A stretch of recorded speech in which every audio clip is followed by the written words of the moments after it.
सदर अली जनाब हाजी ईसा कुरैशी साहब, अनवर कादरी साहब, एडवोकेट सलीम खान साहब, डॉक्टर किशोर सारवे साहब, अजीज साथियों, अभी सुजात अम्बेडकर साहब ने जो बात आप लोगों को कह के गई है वो बहुत गौर और फौज करने की बात है, बहुत सोचने की बात है कि जिस तरीके से आरक्षण के ऊपर ये सत्ताधारी लोगों की गंदी नजर पड़ी हुई है, इसके लिए आगे हमको क्या करना चाहिए। अभी मैडम समझा रहे थे आपको कि क्रिमिनल में मैं यहाँ पर प्रोफेसर हूं, अगर अब मैं प्रोफेसर हूं तो मेरे बच्चे को सहूलत नहीं मिलेंगी, वो फैसिलिटीज नहीं मिलेंगी आरक्षण के अंदर। अब अगर बाबा साहब के आरक्षण को आप लोगों को बचाना है तो आपको सोचना पड़ेगा कि आगे हमको क्या करना पड़ेगा। आप उन लीडरान को, आपके जो लीडरान है, जो लीडर है आप लोगों के, आप सुनिए दिए, हमारे भी लीडर है वो बाबा साहब प्रकाश अम्बेडकर साहब ने अपने एंजियोग्राफी एंजियोप्लास्ट के बाद दवाखाने में, हॉस्पिटल में जब उनको होश आया और जब वो दो अल्फाज बोलने के काबिल हो गए तो उन्होंने अपनी औलाद की फिक्र नहीं की, अपनी पीढ़ी की फिक्र नहीं की। उसने अगर किसी की फिक्र की तो उसकी कौम की फिक्र की। पहले अल्फाज हॉस्पिटल में क्या थे? बाबा साहब के पहले अल्फाज, पहले जुमले उस हॉस्पिटल में क्या थे कि मेरी कौम का आरक्षण खत्म कर रहे हैं ये सत्ताधारी हुकूमत वाले, और 1500 रुपए में 1500 रुपए दे के मेरी कौम का आरक्षण खत्म करने की कोशिश कर रहे हैं। मेरी नस्ल को, मेरे आने वाली औलादों को तकलीफ देने का काम अगर कोई कर रहा है यहां पर तो ये सत्ताधारी लोग हैं। इन सत्ताधारी लोगों को अगर हमको मजा चकाना है, उनको अपनी जगह देना है तो प्रकाश अम्बेडकर साहब के हाथ को आप लोगों को मजबूत करना है।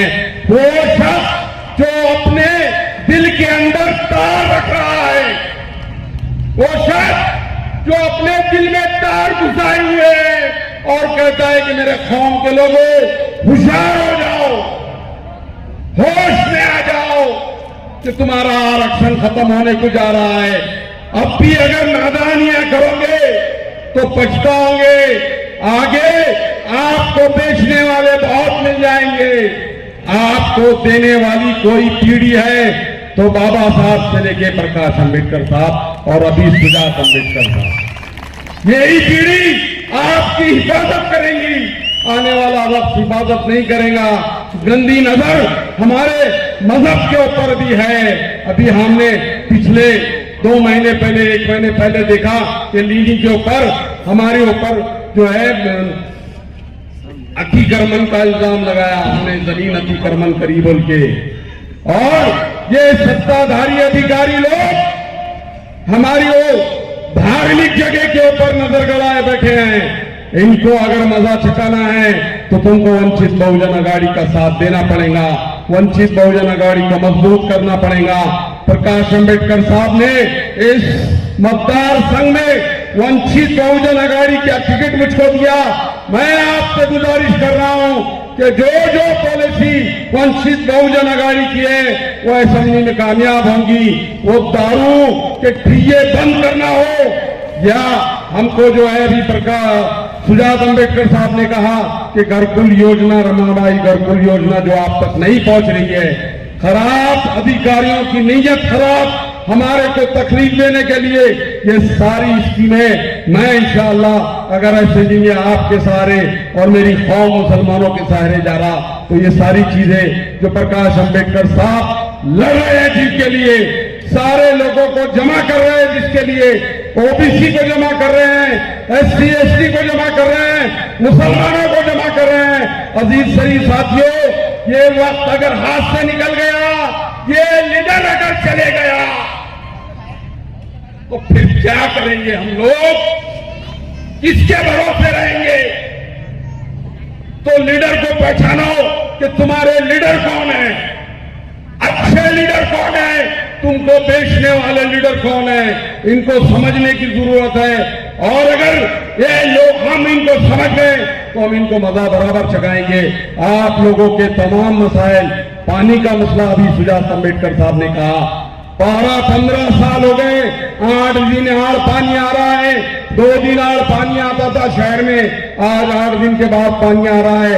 आप मुझको चुन के दीजिए, मैं इंशाअल्लाह 6 महीने से 1 साल के अंदर आपको 1 दिन और पानी देने की कोशिश करूंगा। कोशिश क्या करूंगा, दूंगा, ये मेरा वादा आप लोगों से है। लेकिन आपको प्रकाश अंबेडकर साहब के हाथ मजबूत करने वाला है और आने वाली नस्ल में सुजात अंबेडकर के हाथ को आपको मजबूत करना है। अगर ये हाथ मजबूत रहे तो आप समझ लो कि आप महफूज हैं। अगर ये हाथ मजबूत नहीं है तो आप समझ लो कि ये हाथ महफूज नहीं है। यही चंद बातें आप लोगों के गोशगुजार कर रहा हूं कि इस वक्त बड़ी तकलीफ में प्रकाश अंबेडकर साहब है। इंजो बाईपास के बाद इंजो लास्ट हो गया, लेकिन वो शख्स है कि आपकी फिक्र में लगा हुआ है। अब आप लोगों की जिम्मेदारी है कि उस शख्स की फिक्र को मजबूती से पकड़ लो और इधर उधर न भटको। पकड़ो उस शख्स के हाथ को मजबूती से, ताकत दो उस शख्स को। अगर वो शख्स ताकतवर हो गया तो बहुत बड़े बड़े लोगों के अंजे पंजे ढीले कर देगा। अगर उस शख्स से अगर कोई डरता है तो आरएसएस डरती है, उस शख्स से अगर कोई डरता है तो बीजेपी डरती है, उस शख्स से अगर कोई डरता है तो विश्व हिंदू परिषद डरती है, उस शख्स से अगर कोई डरता है तो ये हुकूमतें डरती है। उस शख्स से कोई डरता है तो ये हुकूमतें डरती है और उसको ताकत देके उसका खौफ उन हुकूमत के अंदर बरकरार रखो।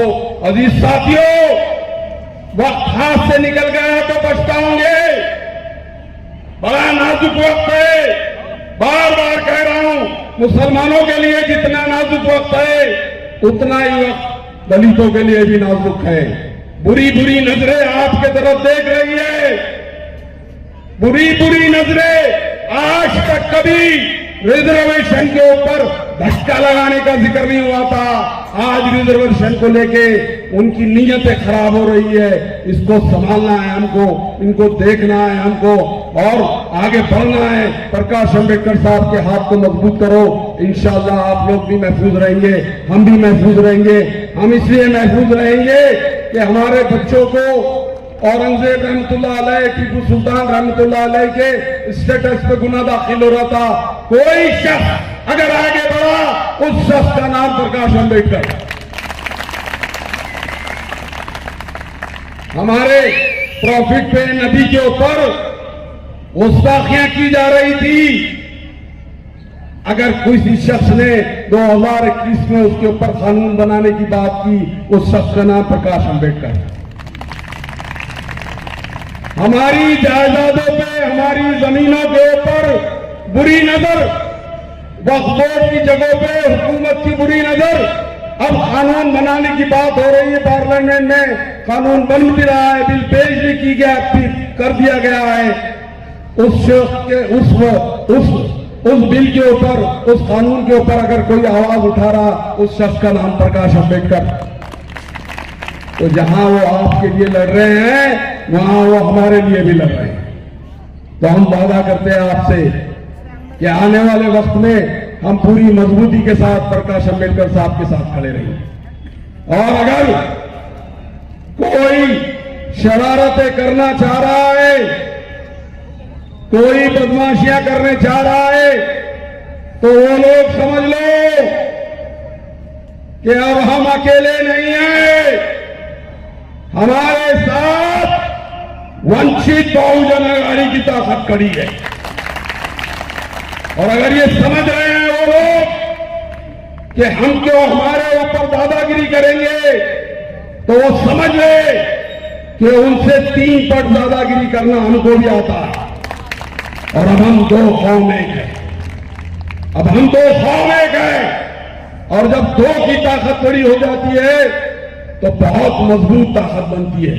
और यही मजबूत ताकत को इस औरंगाबाद शहर के अंदर चुन के लाना है। मेरा बटन नंबर 5 है। ऐसा क्या आपने कहा ना कि 5 नंबर का बटन नहीं दबाओगे तो 5 साल पछताओगे। तो 5 साल पछताना नहीं है, 5 नंबर का बटन दबाना है और प्रकाश अंबेडकर साहब के हाथ को मजबूत करना है। मुझको ताकत देना है इस शहर में। मैं आपसे वादा कर रहा हूं कि ये जितने लोग आज फड़फड़ा रहे हैं ना, इनको एक कोने में लेके जाके इंशाअल्लाह हम बिठा देंगे। एक कोने में लेके जाके बिठा देंगे। ये सारे फड़फड़ाने वाले, ये झूठे मक्कार लोग, इनको सबको अपनी कोने में ढकल लेना है। क्योंकि हमारे पास 2 कौमों की ताकत है और 2 कौमों की ताकत बहुत ताकत होती है। ये रिजल्ट 2019 में आपने देख चुके हैं। एक बार इंशाअल्लाह ये असेंबली में भी होगा। यही चंद कलमात थे कि गैस सिलेंडर मेरी निशानी है। गैस सिलेंडर पे मोहर लगाइए, 5 नंबर के बटन पे मोहर लगाइए। प्रकाश अंबेडकर साहब के हाथ को मजबूत कीजिए, सुजात अंबेडकर साहब के हाथ को मजबूत कीजिए और आपका ये भाई, आपका ये बेटा, तो इसके हाथ को भी मजबूत कीजिए और फिर जलवा देखिए कि हम क्या करते हैं। खुदा हाफिज। वंचित बहुजन आघाडीचा जय जय जय जय जय भीम। बाळासाहेब आंबेडकर तुम आगे बढ़ो। इथे उपस्थित मंचावरील शरीर मान्यवर, आपले औरंगाबाद मध्यचे लाडके उमेदवार जावेदभाई कुरेशी, तसेच इथे उपस्थित अमितदादा भुईगळ, सतीशदादा बकले मामा, शाहीर दादा, तसेच माझ्या माता भगिनींना, वडीलधारी मंडळींना आणि तमाम माझ्या साथीदारांना माझा मानाचा, प्रेमाचा, स्वाभिमानाचा क्रांतिकारी जय भीम। आपल्या सर्वांना माहिती आहे की आपल्या तोंडावरती निवडणूक आली आणि ही निवडणूक आपल्या सर्वांसाठी खूप महत्वाची आहे। कारण ह्या देशामध्ये एक अशी ताकद उभी राहते जी आपले आरक्षण संपवू इच्छिते आणि आपल्याला कोणत्याही परिस्थितीत येत्या काळामध्ये आपलं मत हे आंबेडकर चळवळीत जिवंत ठेवण्यासाठी द्यायचं आणि आपल्याला आपलं मत हे आरक्षण टिकवून ठेवण्यासाठी ठेवते। आपण जर आताची परिस्थिती बघितली तर एका अर्थाने महाविकास आघाडी एका बाजूला आहे आणि दुसऱ्या ठिकाणी महायुती आहे। ही जी महायुती आहे त्यांनी एक नवीन स्कीम काढली, लाडकी बहीण योजना म्हणून। आता आपल्या सर्वांना माहिती आहे की जे 1500 रुपये पाठवतात ते नक्की लाडक्या बहिणीचे पैसे येतात कुठनं? ते येतात SC STचा फंड बंद करून। इकडच्या SC STच्या विकासासाठी, मागासवर्गीयांच्या विकासासाठी, दलित आणि आदिवासी विद्यार्थ्यांच्या विकासासाठी जो निधी सरकारकडे उपलब्ध असला पाहिजे तो निधी सरळ लाडक्या बहिणीच्या योजनेमध्ये फिरवतात आणि आपल्या सर्वांच्या खात्यामध्ये टाकतात। तर एका अर्थाने जर आपण बघितलं तर ही योजना महिलांसाठी चांगली असली तरी 2 गोष्टी प्रामुख्याने होत आहेत की एक 1500 लोक यायला लागले म्हणून लोक रोजगाराकडे लक्ष देत नाहीत आणि दुसऱ्या बाजूला SC STचा फंड बंद केला जातोय। त्याचबरोबर जर आपण गेल्या 1-1.5 महिन्यातली घटना आणि वाटचाल बघितली असेल तर आपल्याला कळलं असेल की आपला आरक्षण जे आहे त्या आरक्षणामध्ये 2 नवीन मुद्दे आणायचा प्रयत्न करतात। पहिला मुद्दा हा क्रीमी लेअरचा आणि दुसरा मुद्दा हा वर्गीकरणाचा। आता आपण सर्वांनी बघितलंय की ओबीसीच्या आरक्षणामध्ये क्रीमी लेअर आला आणि ओबीसीच्या आरक्षणाचा त्याच्यामुळे वाटोळं लागला। तर ज्या कायद्याने एका समाजाचं नुकसान केलं, तुम्ही तोच कायदा घेऊन दुसऱ्या समाजाचं नुकसान करायला निघाला। त्याचा अर्थ काय होतो की यांना इकडच्या दलितांना, आदिवासींना, SC STंना, अनुसूचित जातींना, भटक्या विमुक्तांना कायमस्वरूपी वंचितच ठेवायचे आणि या प्रस्थापिताला आपल्या डोक्यावरती बसून आपल्यावरती राज करायचंय। आणि दुसऱ्या बाजूला हे सब क्लासिफिकेशनचा मुद्दा आणतात, वर्गीकरणाचा मुद्दा आणतात आणि वर्गीकरणाच्या मुद्द्याने खाते पाडले आरक्षणमध्ये की आरक्षण संपवायला ही लोक मोकळे। आता तुम्ही मला सांगा, जर या लोकांनी आरक्षण नष्ट केलं तर ते आपल्याला परवडणार आहे का? आरक्षण नसतं तर तुम्ही आम्ही इथपर्यंत पोहोचू शकलो असतो का? नाही. आणि जर आरक्षण नष्ट झालं तर तुमची आमची बाळ, आपल्या पुढच्या पिढ्या यांचं भविष्य सुखरूप राहू शकणार आहे का? नाही. आणि ह्या परिस्थितीमध्ये आपण एक गोष्ट समजून घ्या, एका ठिकाणी महाविकास आघाडी आहे आणि दुसऱ्या ठिकाणी महायुती आहे. महायुती जी सरकार आहे ते महायुतीचं सरकार आरक्षण नष्ट करायला निघाले आणि महाविकास आघाडीची लोक त्याला सुप पाठिंबा देत आहेत.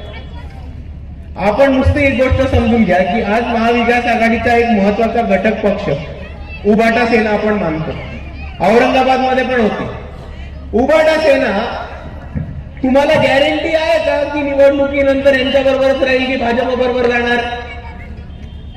आपली मतं यांचं ठरलंय. बघा, मी तुम्हाला आत्ताच सांगतो, यांचं ठरलंय. जर राष्ट्रवादीला चांगल्या सीटा आल्या तर शरद पवार आणि अजित पवार एकूण सत्ता स्थापन करायचा प्रयत्न करतील. जर शिवसेनेच्या सीटा आल्या तर एकनाथ शिंदे आणि उद्धव ठाकरे एकत्र येऊन सरकार स्थापन करायचा प्रयत्न करतील. आणि ह्या परिस्थितीमध्ये एक गोष्ट समजून घ्या की सत्तेवरती कोणी बसलं तरी मरण तुमचं आमचंच होणार आहे. आणि ह्या परिस्थितीमध्ये आपल्या सर्वांना एकत्र येऊन या प्रस्थापितांचा जी बाराखडी चालू आहे, या प्रस्थापितांचा गोंधळ चालू आहे, तो बंद करून आपल्याला परत एकदा त्या महाराष्ट्रामध्ये वंचितांचा गोंधळ उभा करायला लागणार आहे. आणि म्हणून मी आपल्या सर्वांना एवढी विनंती करतो की यावेळेस आपलं जे मत आहे ते अजून कुठे नाही तर आरक्षणाच्या बाजूने ठेवा. आपलं मत हे आंबेडकरवादी चळवळीला ताकद द्यायला द्या आणि आपलं मत हे वंचित बहुजन आघाडी आणि गॅस सिलेंडरच्या मागे ठेवून जावेदभाईंना जास्तीत जास्त मताने निवडून द्या. इथे काही मुस्लिम बांधव आहेत आणि त्या मुसलमान बांधवांना मला इतकंच सांगू इच्छितो की इकडे एमआयएमचा पण कॅन्डिडेट आहे आणि जावेदभाई सुद्धा आहे. खऱ्या अर्थाने जर आपण बघितलं तर कोणता एक माणूस चुकीचा नसता वागला तर 2019 मध्ये जावेदभाई वंचित बहुजन आघाडी आणि एमआयएमच्या युतीमध्ये आमदार होऊन गेले असते. पण एका माणसाच्या पोटात एवढा मोठा खड्डा आहे की एक खासदारकी टाकून 12 आमदारक्या लोकांच्या खाऊन घेतल्या. तेव्हा जी परिस्थिती नीट ठेवली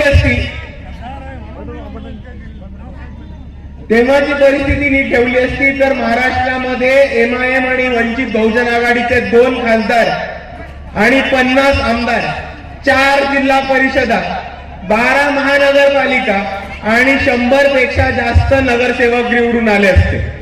पण एका माणसामुळे हे नष्ट झाले, ते आपण होऊ देणार नाही. आपली चळवळी सर्वांची आहे, आपली चळवळी सर्वांना एकत्र घेऊन जायची आहे.